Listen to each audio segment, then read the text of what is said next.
It's Talk of Iowa from IPR News. I'm Charity Nebbe. Later in the show, as we've seen vaccine uptake declining in humans in the United States, we've also seen a shift in pet vaccine uptake. I'll talk with veterinarian Bill Williams of Iowa State University. But first, Mary Miller has been through a lot, including a brain aneurysm and multiple cancers. Her mother was also a cancer survivor. Her grandmother survived polio, but not a house fire. Her great-grandmother eventually succumbed to tuberculosis.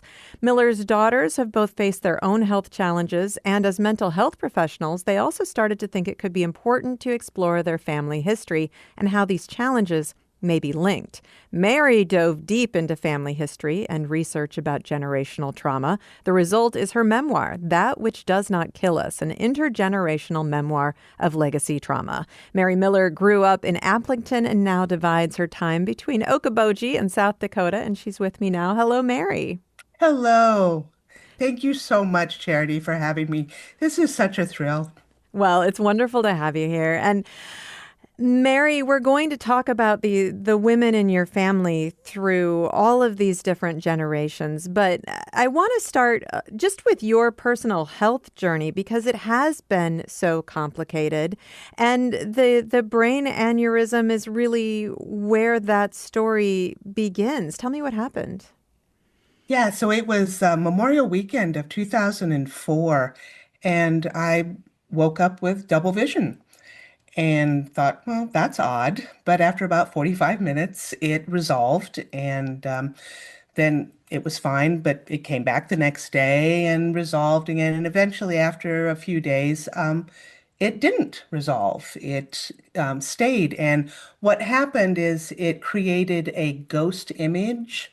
So I was seeing two of everything. And after my husband at the time encouraged me to get that checked out because I have a little bit stubborn nature and tend to think, oh, things will just resolve, they'll take care of themselves.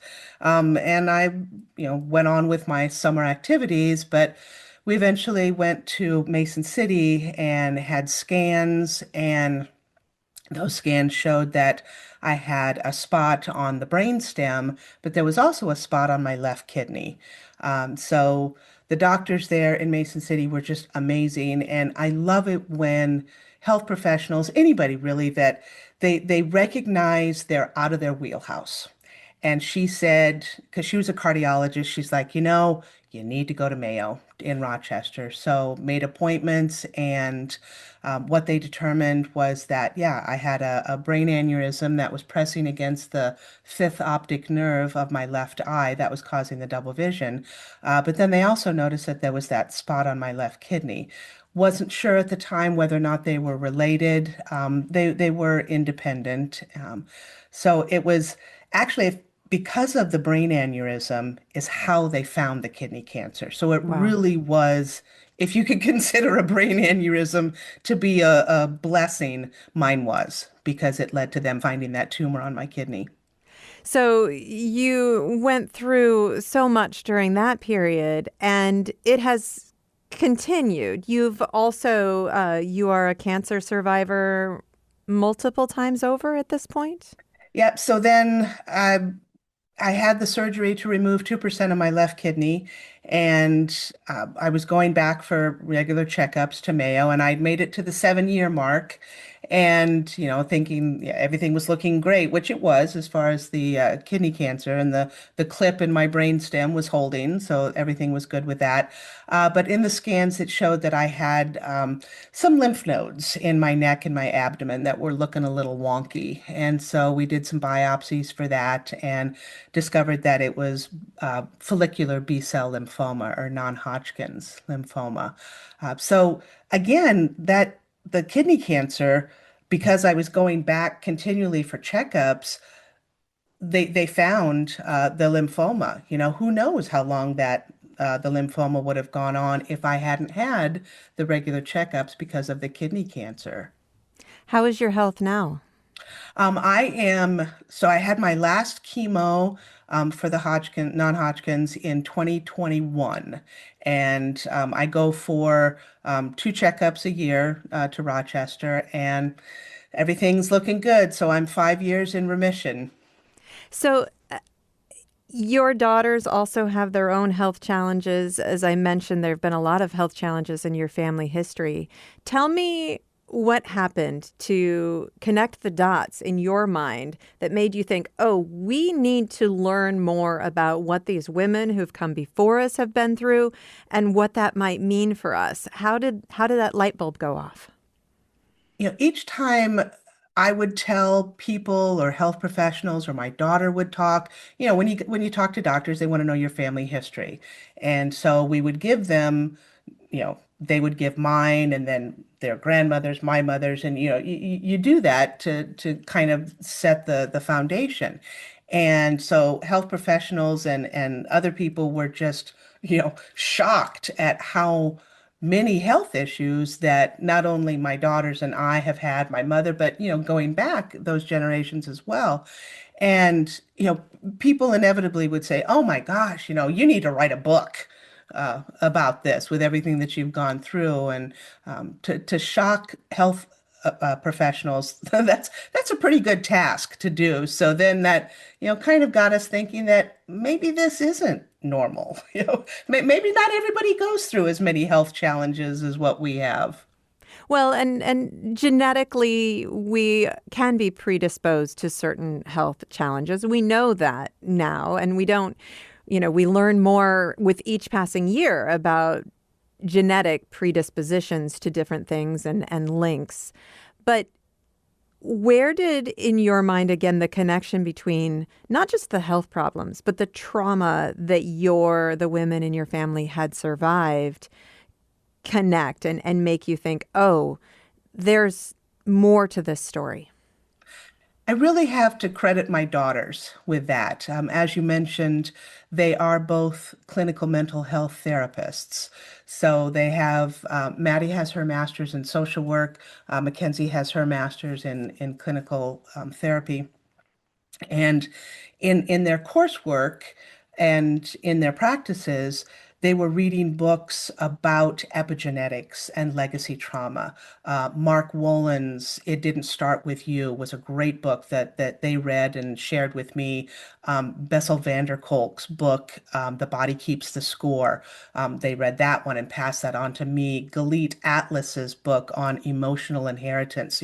So they really kind of got me started in looking into this. And when my older daughter, Mackenzie, said to me at one point, just a couple years ago, she's like, Mom, you have PTSD. You have childhood traumas. And I'm like, no, I don't. That's PTSD. That's what soldiers have. That's what people who suffered abuse have. And, but the more I read these books, it was like, oh, wow, this is kind of my life story here, that maybe there really is something to it. And then we had gotten my great grandmother's diaries, typed copies of them back in 1999. And I had done a little bit with them. I'd written a one-woman show about it. And, but it was always still kind of there in the back of my mind that she went through a lot. And then my grandmother, who had polio and then died as a result of a house fire. And so then, I started to connect those dots and wonder if, so maybe there is more than just a genetic, that it's, part of our DNA. Maybe there's something else going on. And that's when the legacy trauma really kicked in. Well, and to have access to that diary is so extraordinary. I could not tell you much at all about my great grandmother, and we don't have that kind of document that's been passed down through the family. So, as you said, you had used it sort of as an artist, but not really connected with your great grandmother and really started to look at her life. So let's talk about Annie. That's your great grandmother's name. And I mean, first of all, you learned, or at least have good indications, that the man who raised her was not her biological father. So even from the very start, she was facing some challenges. Exactly. And I wonder if maybe that's where some of her childhood trauma started. And I don't know if she knew that her father wasn't her biological. I don't even know 100%. I'm just relying on documents that I found when her father uh, had petitioned to receive a pension, having fought in the Civil War. And on that form, she was not listed as one of his, and she was the oldest, so she should have been first on the list, and her name wasn't there. So that made me really speculate that she wasn't his biological daughter. And what kind of, yeah, trauma would that create for her? And if, and I'm sure we could go back even further if it was possible to know more about these women, that the trauma didn't start with her either. And that's the thing with legacy trauma is that not only do we deal with whatever trauma life throws at us personally, but then we inherit a lot of this other trauma that hasn't been resolved by generations before us. Well, and I was talking about a genetic predisposition to certain diseases. Another thing about your great grandmother, Annie, is that she was diagnosed with what they called at the time tuberculosis of the bowel, which is not a disease that we hear about today. And your daughter has Crohn's disease. And so that created a connection in the mind of your daughter's doctor saying, hey, what they called tuberculosis of the bowel would have probably been something much more similar to Crohn's disease, right? Exactly, because this was all Annie's tuberculosis of the bowel, and the surgery that she had took place in 1907. And it wasn't until 1930 that Crohn's disease actually got a name. So and Mackenzie was very young when she was diagnosed with Crohn's disease. She was 11. In fact, she was going through Crohn's disease in 2004, the same year that I was going through the kidney cancer and the brain aneurysm. So 2004 was a rough year for us. But by having Annie's diaries, I could say, well, she had this tuberculosis of the bowel, and they could go, yep, that's what it would have been. Mary, we have to take a short break. We'll be back in just a moment. I am talking to Mary Miller. Her memoir is That Which Does Not Kill Us, an intergenerational memoir of legacy trauma. We will talk more in just a moment. This is Talk of Iowa from IPR News.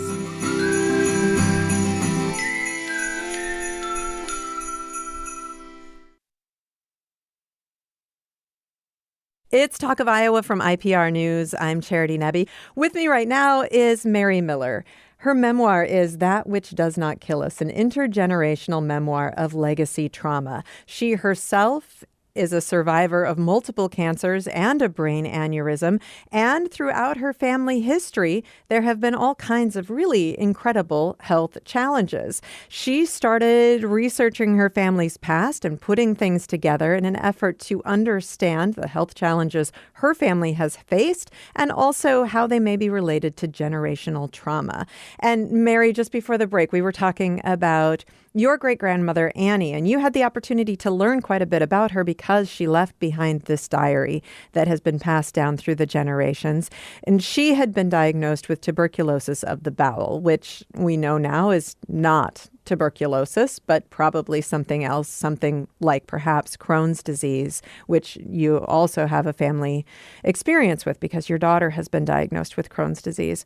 And in an effort to become well, to search for a cure, Annie upended her entire family structure. And this is something else that you point to as a real inflection of family trauma for your grandmother, although I can imagine also for your great aunt, because she was able to take your grandmother with her as she went to search for a cure. She left your great aunt behind, or your great aunt behind as she went to search for that cure. So tell me how you think about that moment of upheaval in this family story. Undoubtedly, it caused trauma for my grandmother, Marjorie, who was 4 at the time, that they had a very successful farm in Mahomet, Illinois.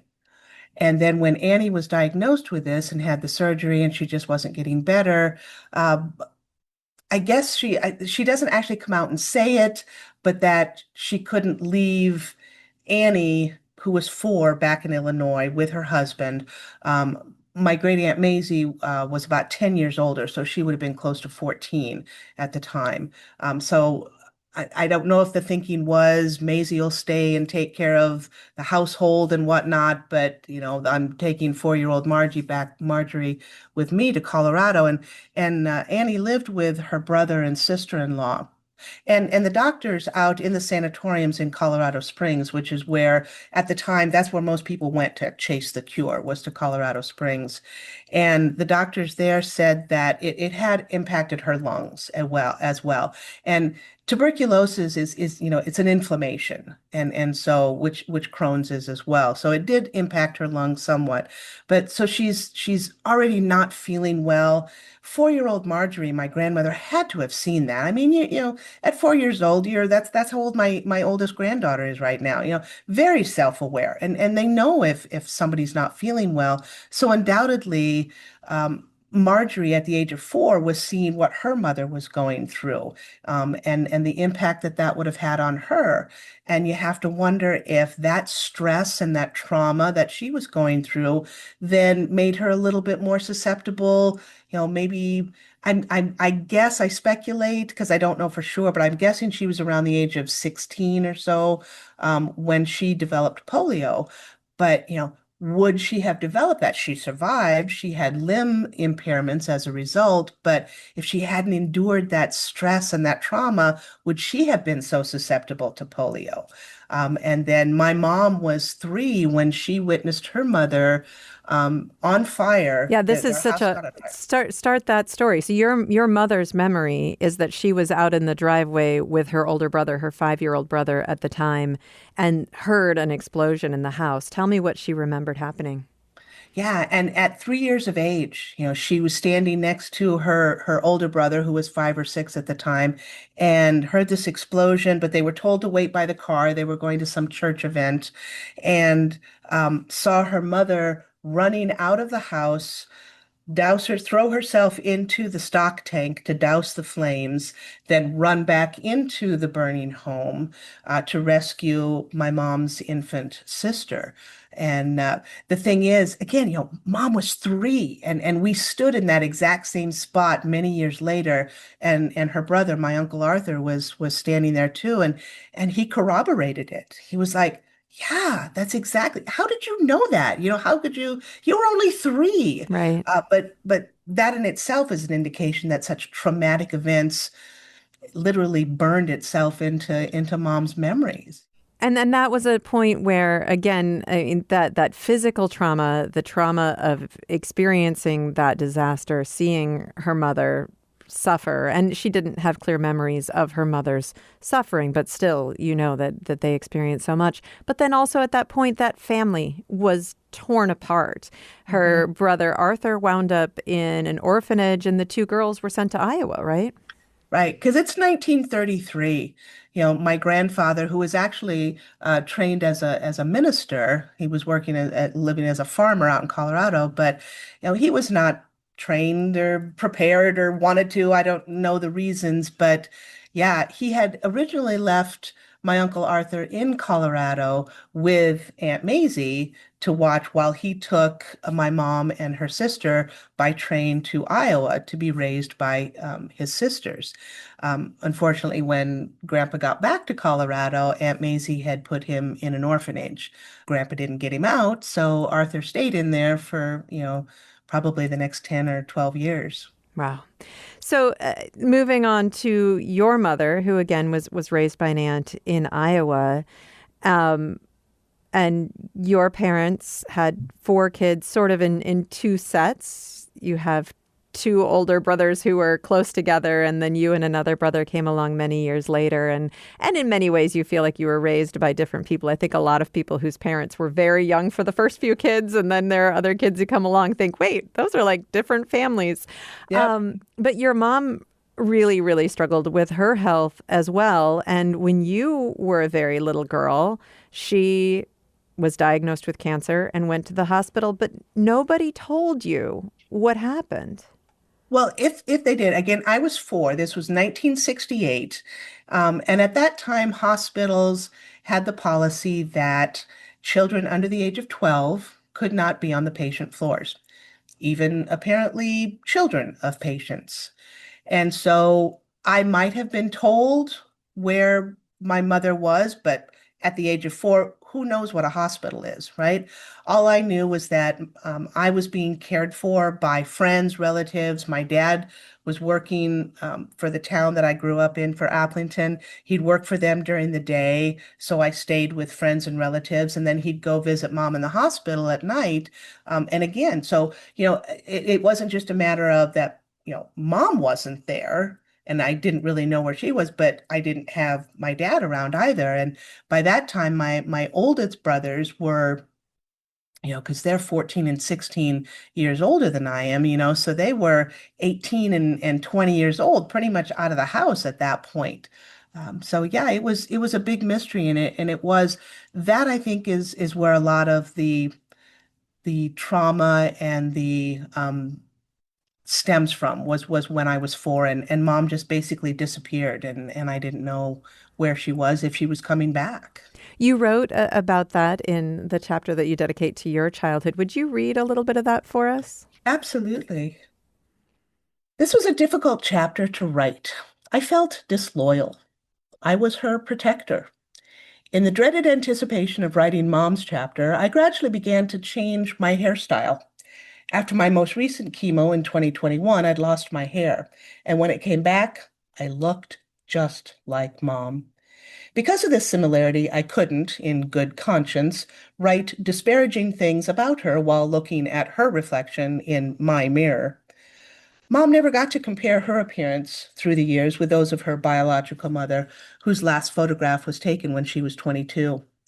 I find myself constantly comparing my hands, my nails, my hair, my face, my feet, my body shape to mom's when I'm the age she was in a photograph. She could do none of that and instead experienced a complete physical and emotional disconnect from her parents and siblings. How did mom stay so grounded when she had no one with whom to connect? And yet, being able to connect with my biological mother with a shared past, I sometimes feel stuck in her life and forget to live my own. When mom finally returned home after her first cancer in 1968, I sat on the floor by her feet as she told people about the blood clot that went from her leg to her lung after her hysterectomy. The doctors had told her not to cross her legs for fear another might form, I guess. All I knew was my job at age 4 was to sit at her feet and uncross her legs each time she tried to cross them. Eventually, I became a character in the story too, as she explained to her audience what I was doing. This was my early childhood. That's Mary Miller reading from her memoir, That Which Does Not Kill Us. So, Mary, we don't have time to go into all of the details of all of the things. Your daughters have also had their own health struggles. Crohn's disease for your daughter Mackenzie, your daughter Madison, severe anxiety. Tell me what you feel you have gained from this process, because you have dug so deeply into these family stories and learned so much about these women who came before you. How has that changed how you think about yourself?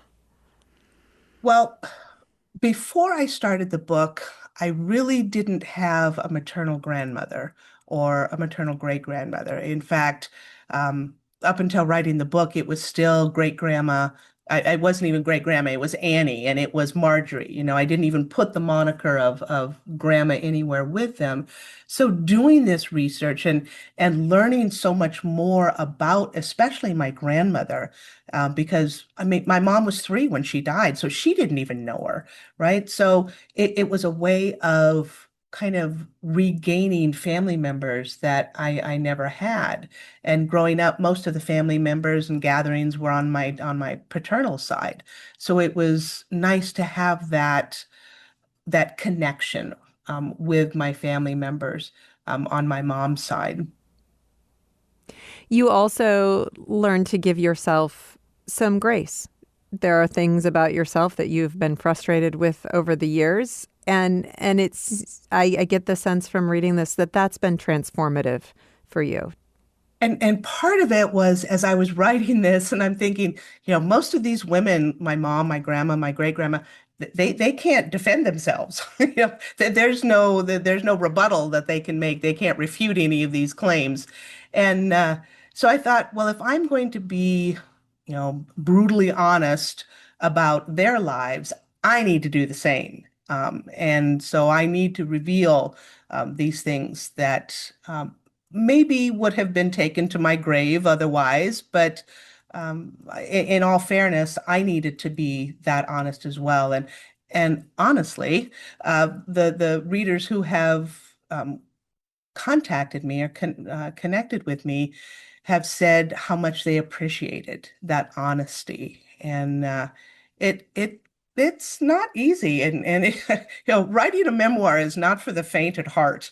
But I do think everybody should, even if you don't publish it for a mass audience, I think everybody should go through that exercise of digging deep and finding, in my case, it was finding patterns and finding all of these parallels and, thinking because I didn't know that much about my grandmother and great grandmother, um, why am I the way I am? How did this and mom didn't know them. So where did all of this come from? And I think that's ultimately what we're trying to do is just make connections, Yeah. find those patterns, those parallels. You admire the resilience and strength of the women that came before you. You take a very good hard look at mistakes that they've made. Do you feel like this has brought you to a point of forgiveness in a way? Yeah, at one point I said that, part of my mission in writing this book was to go back and rescue my 4-year-old self. And then I realized, well, in order to do that, I'm going to have to rescue my 3-year-old mom as well. And I think there has been a certain amount of forgiveness for her, to her. She just wasn't equipped in many ways to deal with a lot of the emotions because she was raised by an aunt, right, who had other children and stepchildren of her own. So a lot of times, yeah, mom was the forgotten, cousin that was in this household during the Depression. So it helped me be a little bit more understanding and forgiving. Yeah. Yeah. You have two beautiful granddaughters now, and this book is clearly for them. What is your hope for the future, Mary? What do you hope that the all of the work that you've done can give to those little girls? Yeah, I hope they don't inherit any of this. I hope that, I wrote letters to them at the beginning of each chapter because I wanted them to be part of the story without being part of the trauma. So I really hope if they read it someday, they'll recognize how strong the women in our family have been. This clearly has been such a vulnerable exercise, and I know that you believe that this is part of your path to healing, not just for you, but for future generations.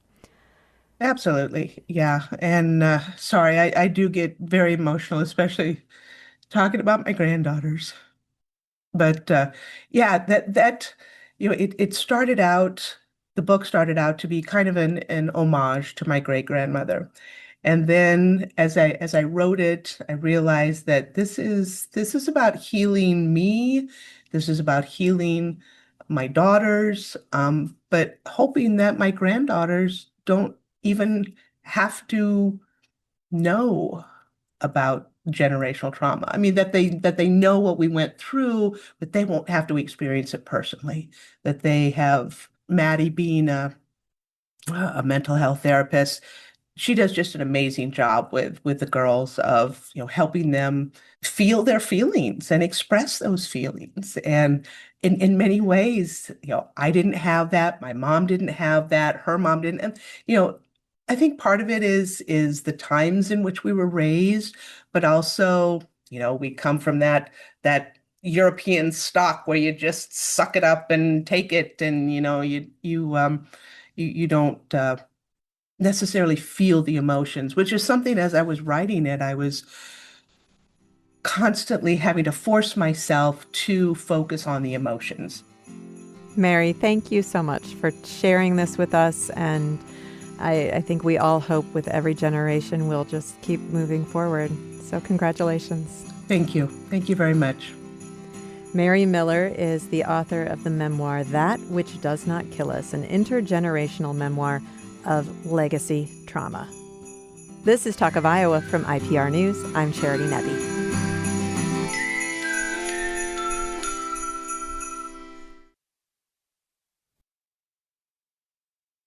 It's Talk of Iowa from IPR News. I'm Charity Nebbe. Growing vaccine hesitancy has caused many parents to avoid vaccinating their children, and we've seen the reemergence of some serious diseases, such as measles, as a result. But vaccine hesitancy doesn't just affect humans. Recent studies have shown that vaccine hesitancy is causing some pet owners to turn down routine vaccinations for their pets, and the results can be very serious. Bill Williams is a clinical professor of veterinary clinical services at Iowa State University, and he's here to talk to us about this today. Hello, Bill.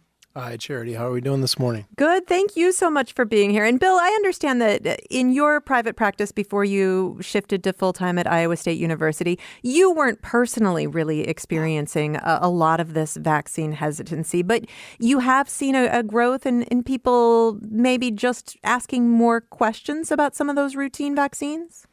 Yeah, I would say so. I kind of what they probably in current terms call I'm one of the OGs now. I was in private clinical practice for 31 years in small animal in the Des Moines area. And in that time, we went from not any internet and not a lot of real easily accessible anecdotal type of evidence to now all kinds of information coming at people from all kinds of directions. And so it does create questions in clients' mind. And I would say in my career, we've saw that become more and more commonplace. But as with the discussion around vaccines, like to rely more on data than just anecdotal evidence. And we do know that, especially since COVID in 2020, there have been a few studies done to give us some of that data. And we do see trends towards more pet owners having questions around vaccination and effectiveness, safety, those kind of things. Yeah, there was a survey that I was reading about conducted by Boston University School of Public Health. This was from 2023, and they collected responses from 2,200 dog owners in the United States. And nearly 40% of their respondents said that they believed that canine vaccines are unsafe. More than 20% considered them to be ineffective. 30% thought that they were medically unnecessary. So no matter what a veterinarian may be seeing in their practice, I mean, that's really incredibly concerning. Yeah, it is. And in that study, just over 50% of the people surveyed had one of those beliefs. And so I think that really poses the duty on us as veterinarians to make sure that we're having those discussions with owners and finding out what, if any, of those concerns they have, and then try to address those with as much data and science as we can to remove any of the more emotion and or anecdotal concerns that tend to drive them a lot of times. Let's talk about the vaccines that dogs and cats do routinely get, because they are vaccines for such incredibly serious diseases. Talk us through dogs. What are the core vaccines that every dog should get? Yeah, absolutely. So the American Animal Hospital Association is one of the driving proponents of routine guidelines for immunizations for dogs. Our core group is going to be going to contain like the distemper immunization or distemper shot, which is typically a 3 or 4 way immunization where you're going to have distemper virus adenovirus, which is hepatitis, and then parvovirus. Sometimes we may have a fourth component, parainfluenza, that's included in that immunization. But the distemper, hepatitis, and parvo are three very serious diseases. They can cause death. They are very persistent in the environment. We see them in cases where we have low vaccination rates. We'll see outbreaks of parvo every summer. There was a pretty significant one last summer where we saw a number of ill patients.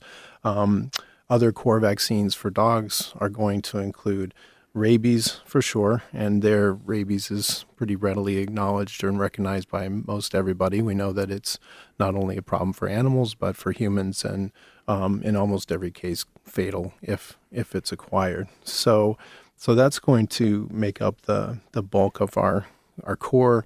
The last one that was added just in the last few years is a disease called leptospirosis. And leptospirosis is a bacterial disease. It can cause severe liver and kidney damage, can cause death in many cases, not only in animals, but it is what we call a zoonotic disease. So it's one that if animals in the environment, whether they be wildlife or whether it be our pets, are carrying it, they can share it with humans, and that can cause illness. And so it's also pretty much prevalent throughout the United States. So that one has moved into the core group here in the last 2 to 3 years as well. I think you mentioned rabies. That's something that I think everybody at least has an idea of what rabies is and how it can spread through bites, exchange of saliva. But I want to just touch on parvovirus, because if you're fortunate enough to never have had an experience with parvovirus, I think people don't necessarily know what it is. I know every vet clinic, every animal shelter is terrified of parvovirus. The Isle Royal National Park, the wolf population was knocked out by parvovirus because someone brought a seeing eye dog onto the island that wasn't vaccinated. I mean, it's incredibly contagious, and it's a horrific disease. I've nursed a puppy through it. It's just horrible and so often fatal. Yeah, absolutely. It is a very severe disease. It usually strikes in puppies because we do still have very good vaccination rates for most of our adult dogs. For the generation ahead of me, the veterinarians that were around in the 70s when parvo first kind of broke onto the scene, they could tell you some horror stories of just the numbers of dogs that they would see be severely ill. The good news on parvo is that not only do we have very safe and effective ways of preventing it through vaccination, there is treatment now that exists in the form of a monoclonal antibody that is extremely effective. Unfortunately, it's not inexpensive. And so, a few immunizations along puppyhood and then regular immunization as adults on the guidelines that we have can easily avoid that expense and the potential that we do have more severe disease and death for sure. And those are the core vaccines. There are also optional vaccines for dogs. Bordetella is one, especially if you're planning to board your pet. That's usually required by any kind of boarding or daycare facility. Tell me about some of the optional vaccines. Yeah, we have the lifestyle group, we call it. So those are vaccinations for things like you mentioned Bordetella. There's an immunization for canine influenza. In fact, there's 2 different what we call variants of that, so that we vaccinate for typically. And then the other one is Lyme vaccine. That's one of the more commonly used lifestyle vaccines for dogs that live in areas where we have, say, rattlesnake exposure, hunting dogs, or for certain areas in the West in particular. There is actually an immunization for the rattlesnake venom. It doesn't completely protect the dog. It does help to give them more time before they need to get to the veterinarian for attention and anti-venom and things like that. So that's the group of those immunizations that we make sure to discuss with owners what their lifestyle is, what the dog's exposure likelihood is, and how we can then potentially help protect them through immunization. Let's talk about cats. And again, rabies, of course, is the first one that everybody thinks of. What are some of the other core vaccines for cats? So with cats, it's a little more limited list. So the feline VMA, previously known as the American Association of Feline Practitioners, and AHA have guidelines on that.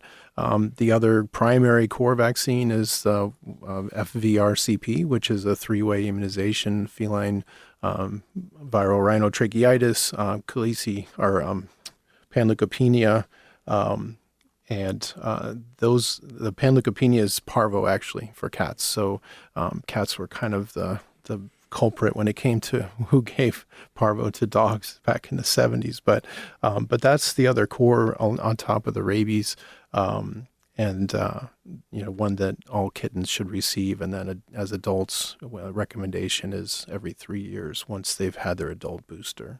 And then there are also some of these so-called lifestyle cat vaccines, right? Correct. And that right now pretty much exists as feline leukemia vaccine. The feline VMA recommends that all kittens actually get their initial kitten series and then their first booster as an adult. And then after that, we start to assess their lifestyle, whether the owners have decided that the cat wants to go outside and start letting it outside, whether the owners potentially are going to be fostering kittens or have a roommate moving in that has a cat that may or may not have a known status. Those kind of situations would then warrant continuing the vaccine. But if not, then we leave that off the list going forward. From veterinarians that I know, I have heard that some of the vaccine hesitancy that they encounter comes from people who have indoor cats who say, why would I vaccinate my indoor cat? They're never going outside. Make the case for me. Yeah, I think that when it comes to those kind of things, like things to consider with rabies, we do see the most common exposure I've seen for our indoor cats are when bats enter the home, and the cats are very much inclined to try to hunt little creatures like that.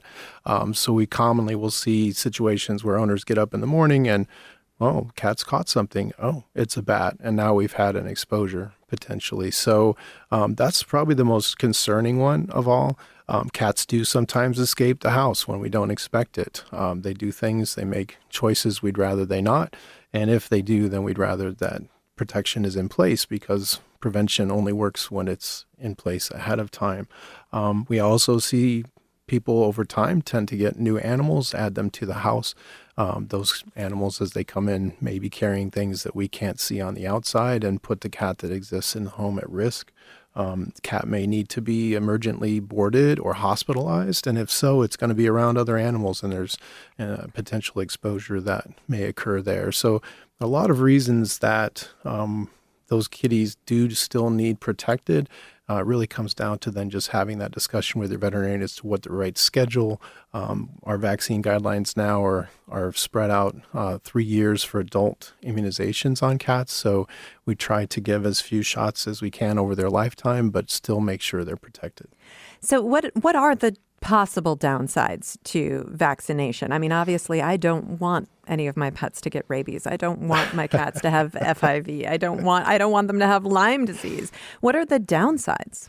Well, the adverse effects do exist, and I think that's something important for us as veterinarians to recognize with clients that have hesitancy about their pets, because that is one of the common concerns. They may have had a previous pet or that current pet that has had an adverse event.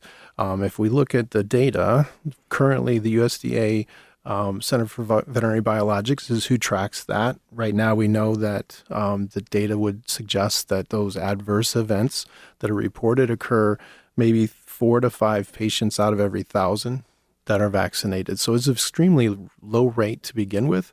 The vet and those adverse events that are reported could be anything from some soreness at the injection site, fever, lethargy, reduced appetite, and then can also include hives, facial swelling, vomiting, diarrhea, and or true anaphylactic reaction where we have collapse and more serious. But those are extremely rare. In my career, over 31 and a half years now, I can count probably on one hand the number of that degree of any kind of adverse event. The vast majority they may be sore for a day or two. They may have a little bumper swelling, but those are generally self-limiting, just like you or I getting an influenza booster or a COVID shot or any other adult immunization.